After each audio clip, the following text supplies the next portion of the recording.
Plus qu'un métier. Bonjour à tous et bienvenue dans le 7e épisode du podcast Plus qu'un métier. Podcast qui part à la rencontre des acteurs du département des Yvelines. Aujourd'hui, on vient vous parler de voirie.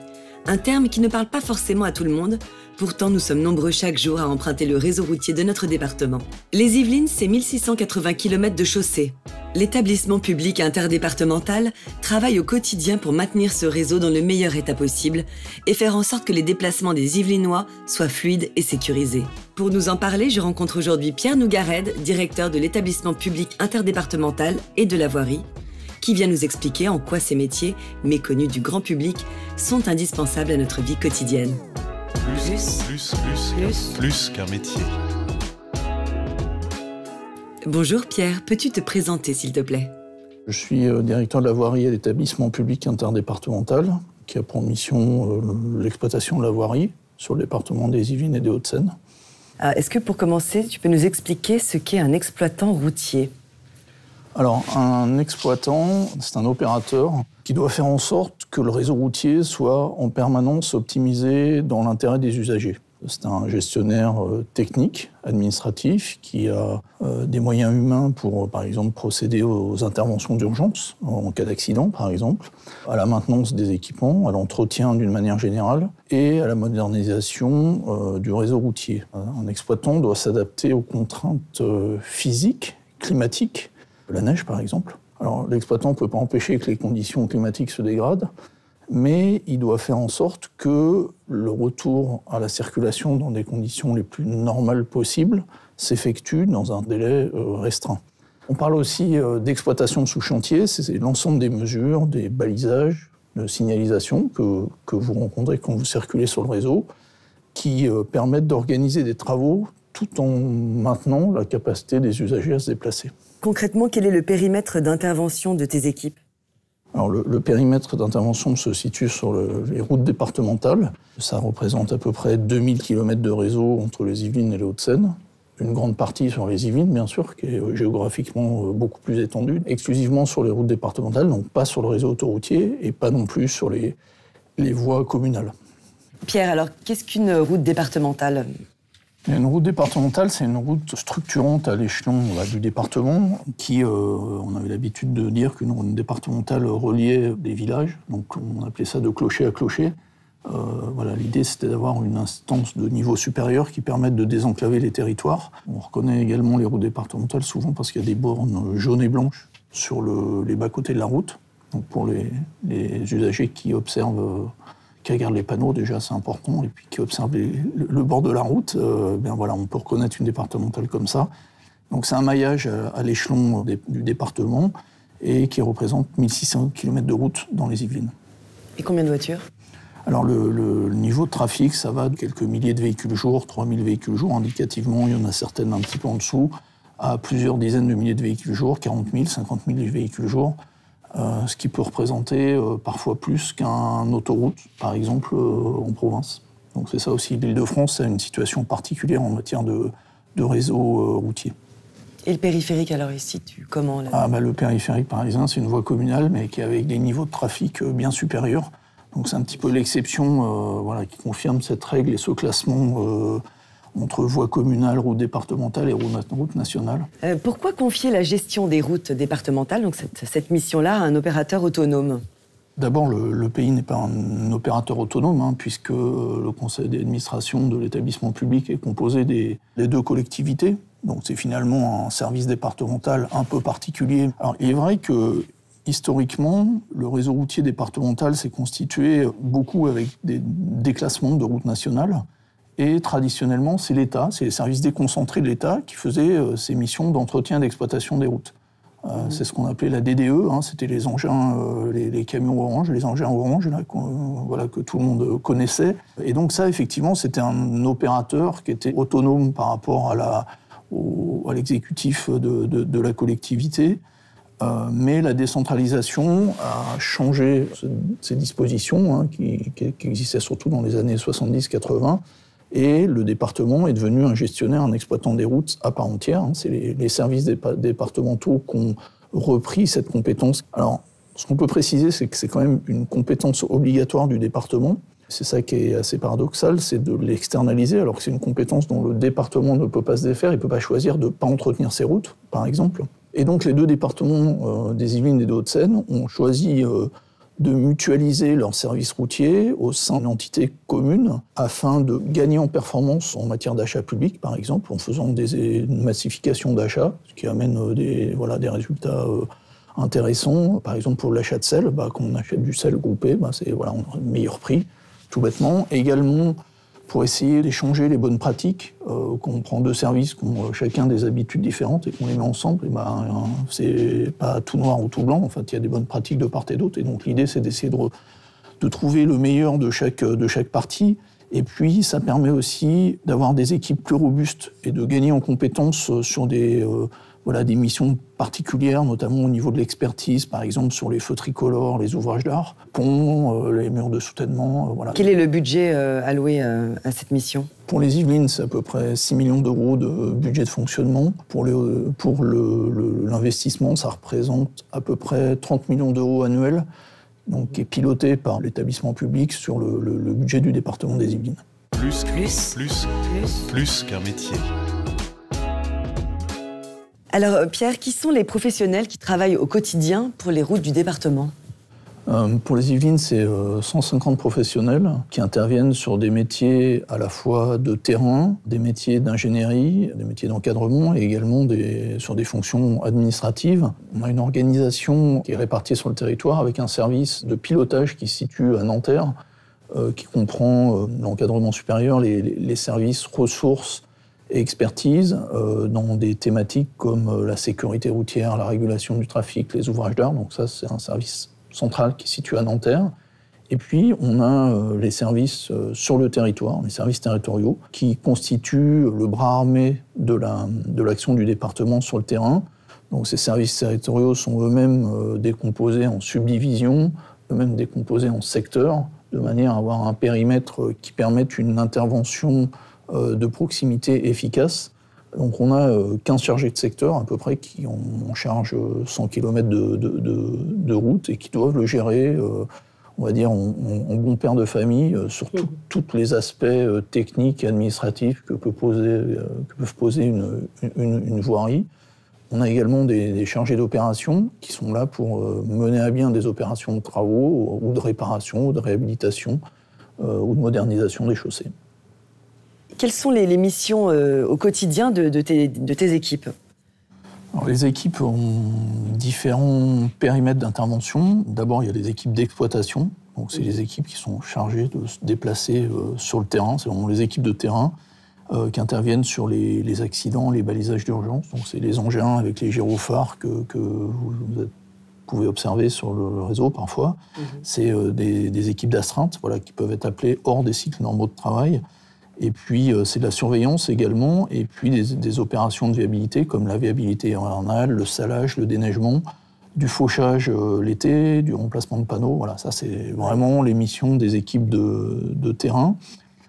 Ensuite, on a l'entretien du réseau au sens plus large, c'est l'ensemble des opérations de maintenance nécessaires pour préserver le niveau de service sur le réseau routier, vérifier que ça fonctionne, que les panneaux soient visibles. Là, il y a une réelle responsabilité du département, puisque en cas de mauvais entretien, la responsabilité de la collectivité peut être appelée en cas de défaut d'entretien.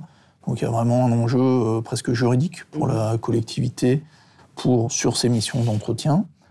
Alors également, on a tout ce qui est aménagement et modernisation du réseau. Ça, c'est des opérations d'investissement qui sont nécessaires pour adapter le réseau aux besoins des usagers et du territoire. Cet aménagement, il y a plusieurs items et plusieurs composantes. Par exemple, une des premières raisons de l'aménagement, c'est la sécurité routière. On a un observatoire de la sécurité routière et donc quand on observe une concentration d'accidents, la collectivité se doit d'essayer d'y faire quelque chose. C'est pas forcément évident, mais c'est un programme d'investissement de 2 millions d'euros annuels, 2 millions d'euros dépensés pour essayer d'améliorer la sécurité des usagers sur les points noirs du réseau. Il y a également, en matière de modernisation, l'adaptation aux besoins du territoire. Par exemple, quand on a un territoire qui évolue, avec des quartiers qui se construisent, avec du développement urbain, il faut adapter la voirie. Et donc, il y a toute cette mission également d'adaptation du réseau en lien avec les aménageurs, en lien avec les communes, qui est une composante de la modernisation du réseau. Le dernier item sur lequel nous intervenons, c'est toute la gestion, bien sûr, administrative. Donc le réseau routier des Yvelines, c'est à peu près 6000 actes administratifs dans l'année. Ça va des arrêtés de circulation, ce qu'on appelle les arrêtés d'alignement qui délimitent le domaine public et le domaine privé. Donc par exemple, quand vous achetez une maison, on vous délivre un certificat d'alignement qui est établi par le gestionnaire de la voirie, donc le département pour les routes départementales. Il y a également tout ce qui, toutes les missions administratives d'avis sur les permis de construire également, puisque en fait on ne peut pas construire si on crée un danger pour les usagers. Donc voilà, l'avis du département est important. Donc tout ça nécessite, c'est un travail administratif, mais qui nécessite aussi une analyse avec une composante technique. Donc on a du personnel administratif, mais voilà, qui intègre une certaine capacité de portage technique de sujets. Et puis il y a également tout le personnel administratif qui est dédié aux composantes classiques d'achat public, par exemple, puisque le pays comme le département sont soumis au Code des marchés publics. Donc voilà, on a une part administrative importante sur les marchés publics, sur la comptabilité publique. Donc voilà les principaux métiers des collaborateurs. Merci beaucoup Pierre pour avoir détaillé tous les corps de métier, c'est très clair pour nous. J'avais une petite question supplémentaire. Est-ce que vous faites appel à des bureaux d'études externes ou des entreprises extérieures ? Oui, bien sûr. Le département, les équipes de l'EPI ont un rôle d'assembleur des missions qui sont nécessaires pour l'entretien et la modernisation des routes. Alors, on a les agents d'exploitation, je l'ai évoqué, qui mènent les interventions d'urgence ou vraiment les missions pures d'exploitation. Mais pour tout ce qui est modernisation du réseau, on va faire appel à des bureaux d'études, à des entreprises du BTP ou de la construction. Et notre rôle, c'est plus de faire en sorte que les interventions des uns et des autres concourent à l'intérêt du département et du réseau routier. Et on n'a pas vocation à intervenir sur toutes les missions. Donc bien sûr, on fait appel à des entreprises extérieures. Plus qu'un métier. Comment interagissez-vous avec les usagers ? Alors, les usagers, c'est un sujet qui est important pour nous. Les usagers, c'est un peu des clients qui payent des impôts. Et donc, l'idée, c'est de leur proposer le niveau de service le plus adapté. Vous avez un exemple très concret ? D'abord, il faut les écouter. Les usagers, ce qui n'est pas forcément facile, parce que les usagers, ils ont souvent des idées dont le réseau doit être entretenu et aménagé. Alors, j'ai l'habitude de dire, c'est un peu comme au foot.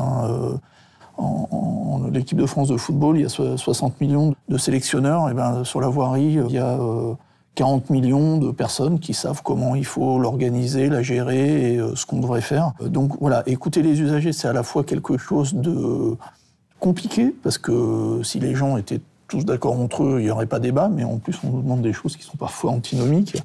Et néanmoins, il faut écouter les usagers. Donc c'est quelque chose qu'on fait systématiquement. On les écoute, on leur répond. Alors souvent, il y a des réponses qui peuvent ne pas leur convenir, mais on répond, en tout cas, on s'efforce de répondre systématiquement, et surtout, on croise ce que nous disent les usagers. Et quand il y a des thématiques qui reviennent de manière diversifiée, mais qui finalement concourent à un même objet, c'est quelque chose qu'il faut qu'on arrive à analyser. Donc ça nécessite un travail d'analyse. C'est pas, on a un courrier, on a un mail, hop, on répond, c'est essayer de tracer un peu le ressenti des usagers, parce que finalement, c'est pas l'expert routier qui, de son bureau, définit comment doit être le réseau. Si on cherche pas ce ressenti des usagers, on risque de pas être pertinent. Donc c'est quelque chose d'important. On est aussi un petit peu prescripteur avec nos usagers, mais c'est des relations qui sont importantes en tout cas. Elles sont particulières, mais elles sont importantes parce que l'objet, c'est pas de gérer le réseau pour le plaisir de le gérer, c'est de le faire en adéquation avec les besoins et le ressenti des gens dans la mesure du possible. Et en matière de sécurité routière, que faites-vous concrètement ?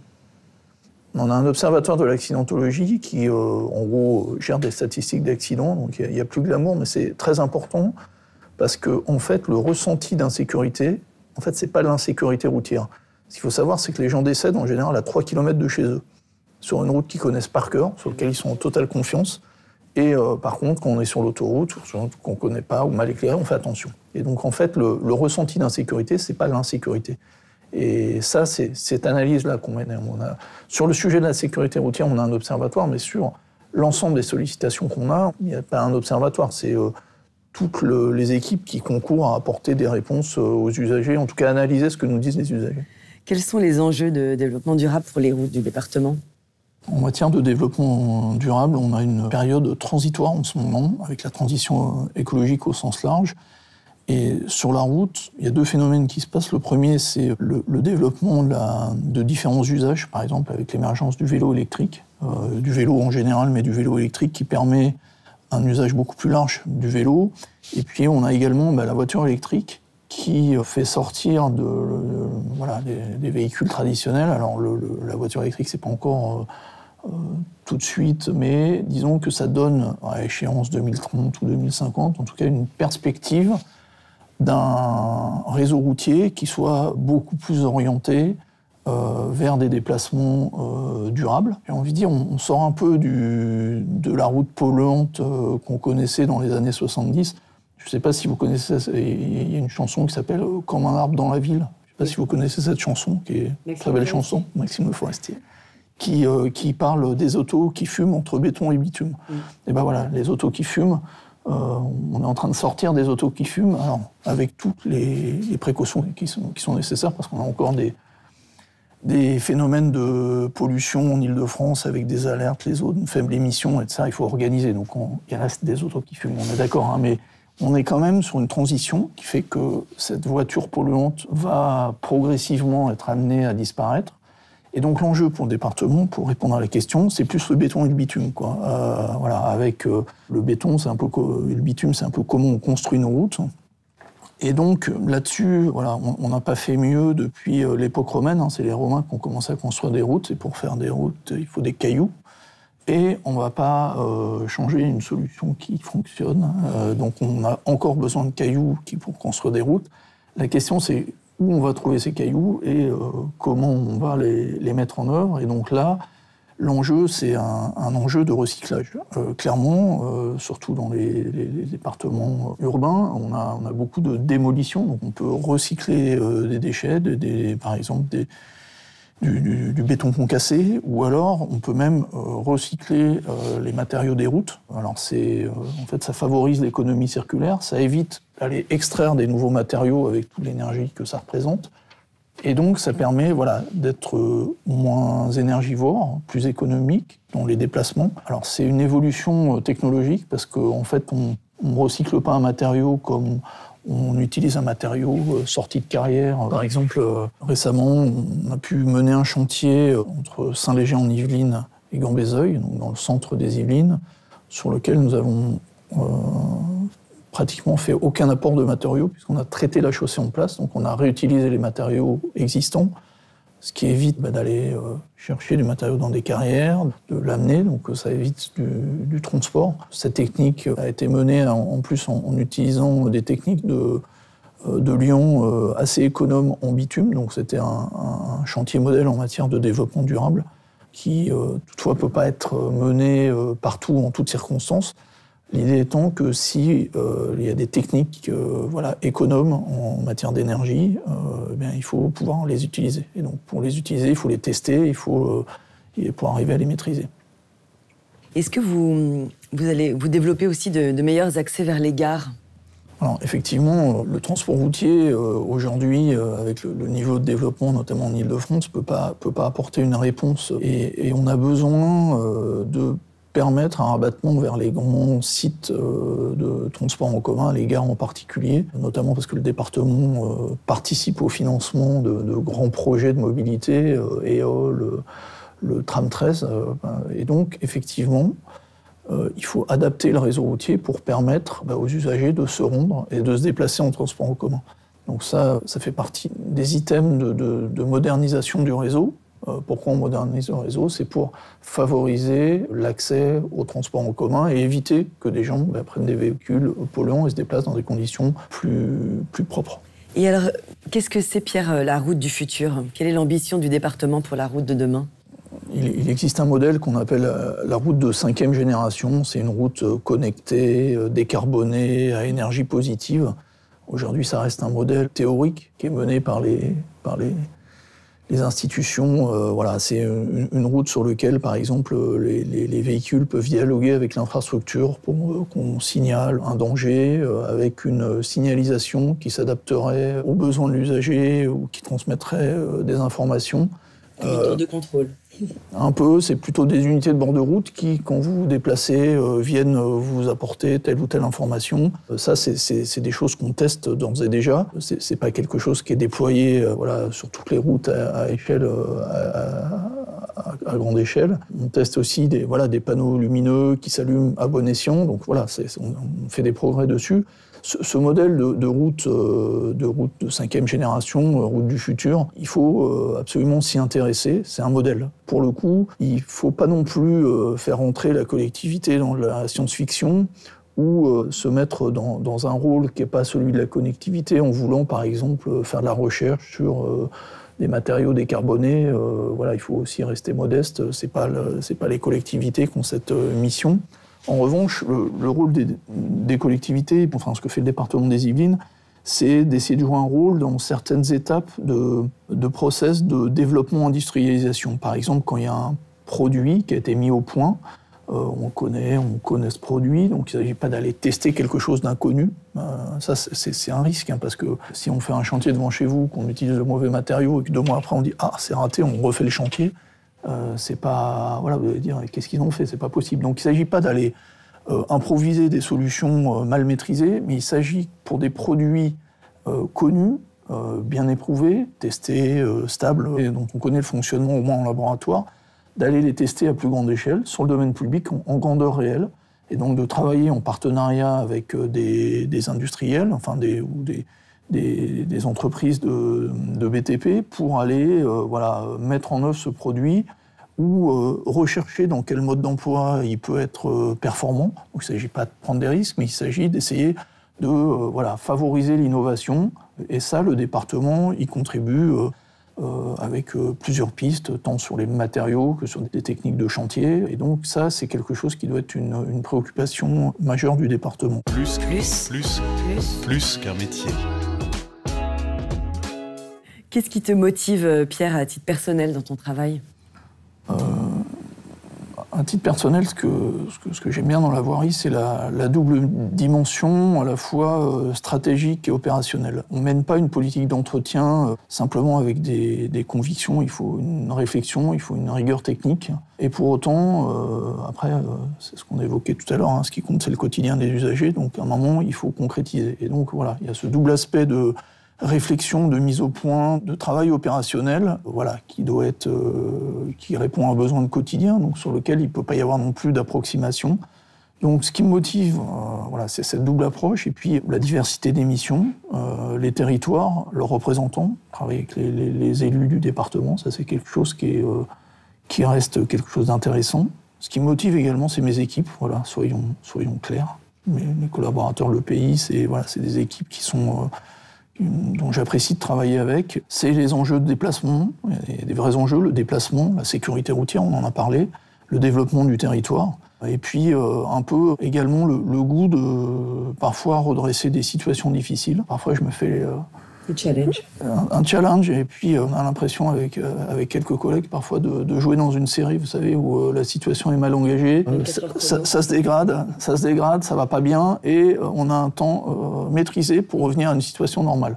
Sans que l'usager ait rien vu, ça on a un peu l'impression que c'est notre quotidien, c'est l'aventure un peu quotidienne, pour que le parcours des usagers ne soit pas l'aventure, justement. Et donc c'est un peu tout ça qui me motive sur les métiers de la voirie. Est-ce que tu as une anecdote ou un projet qui t'a particulièrement marqué ? Alors des projets, il faut être à la fois modeste parce qu'on emmène beaucoup, mais c'est des projets locaux, ça reste des aménagements de voirie. Donc je ne vais pas vous dire c'est l'œuvre de ma vie, c'est des aménagements de voirie du quotidien. Donc il faut rester modeste. En revanche, ce dont je suis assez fier, c'est finalement une certaine capacité de l'EPI à sortir des sentiers battus, par exemple, en matière de plantation d'arbres. On plante beaucoup d'arbres. J'ai des collaborateurs qui ont considérés comme des ingénieurs routiers purs et durs, et pourtant qui, je pense, ont planté plus d'arbres dans le cadre de leur situation professionnelle que bien d'autres professions. Aujourd'hui, les arbres d'alignement, par exemple, c'est quelque chose qui est protégé, et donc le maintien en bon état, si on peut appeler ça un maintien en bon état, mais ça nécessite parfois d'en abattre pour en replanter.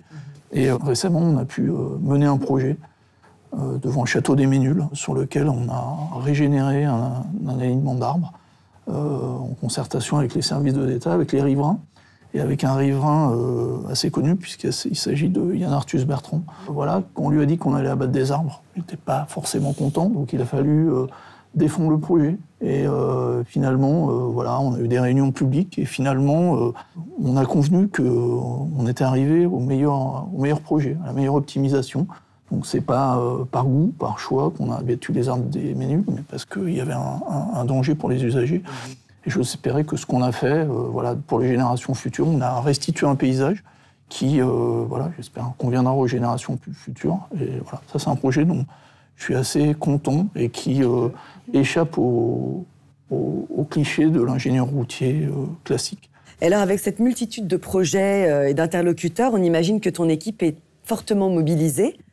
Si nos auditeurs sont intéressés pour travailler au sein de ton équipe, quels profils et quelles compétences sont recherchés ? Ce sont des profils en général polyvalents. On fait appel à des compétences assez variées.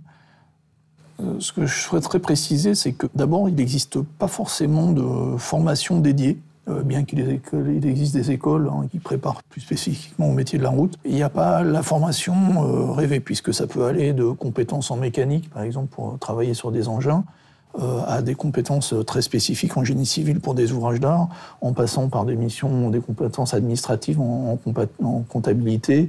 Donc on est plus des généralistes de la route avec une certaine polyvalence. Et donc il n'y a pas de préparation. Donc il ne faut pas se dire j'ai pas les compétences, je serai jamais pris. Si vous avez un peu d'appétence pour travailler dans le domaine routier, on forme. D'abord, on explique, puisque il y a quand même des exigences techniques à appréhender, mais pour qui accepte d'être formé et pour qui a de l'appétence pour s'intéresser au métier de la route, il ne faut pas avoir peur de candidater. Alors, pour rentrer dans le détail des compétences, par exemple sur les agents d'exploitation, c'est des gens qui vont avoir plutôt un permis poids lourd, qui vont avoir une connaissance des engins, de la mécanique. Pour autant, ce n'est pas des mécaniciens, ils ne sont pas le nez dans les moteurs toute la journée, ils sont sur le terrain, sur la route, ils travaillent sous circulation. Et donc, ils ont des missions qui se font dans des conditions assez dangereuses. Donc, il faut une certaine habileté également à pouvoir travailler sous circulation dans des conditions pas faciles. Ensuite, on a des techniciens qui interviennent dans des domaines assez variés, bien sûr des chaussées et du BTP, on va dire au sens large, mais également, par exemple pour l'éclairage public, les feux tricolores, ça fait appel à des compétences électriques. Ça fait également appel de plus en plus à des compétences en matière de télécommunication, informatique. Et donc on ne peut pas être spécialiste de tout ça. Il n'y a pas une bonne formation ou quelqu'un qui sort de l'école et qui me dit toutes les compétences. Non, ça n'existe pas. Par contre, on peut avoir quelques compétences et puis les compléter par des formations ou même sur le terrain. Donc voilà, il ne faut pas hésiter à postuler pour qui souhaite s'intéresser au métier de la route. On a également des ingénieurs. Alors, on a des ingénieurs de haut niveau avec pour certains des expertises, par exemple pour les ouvrages d'art. On a également des cadres, comment on s'occupe d'une subdivision, c'est du management. Donc pour quiconque a des compétences en management, on n'a pas forcément besoin d'être un ultra spécialiste de la régulation du trafic. Et on a également des compétences administratives, je l'évoquais tout à l'heure, c'est des compétences administratives avec une dimension technique. Je sais qu'il y a des agents administratifs qui aiment bien ça, qui aiment bien appuyer leurs compétences administratives sur l'adosser à toute une compétence technique et finalement augmenter leur domaine de compétences. Et surtout, c'est un travail même administratif qui a une vision opérationnelle immédiate. On peut se dire, voilà ce que j'ai contribué à réaliser et on le voit sur le terrain. On se déplace sur la route, on voit ce qu'a fait un chantier. Donc il y a cette dimension très opérationnelle qui est complémentaire, qui fait appel à une polyvalence, mais qui permet de donner un sens à son travail parce qu'on en voit la réalisation, pas immédiate, mais en fait dans un délai qui est maîtrisé. Et les opérations conduites par le pays, effectivement, on est sur des projets qu'il faut concevoir, proposer aux maîtres d'ouvrage de les retenir, concerter, puis ensuite il faut les réaliser.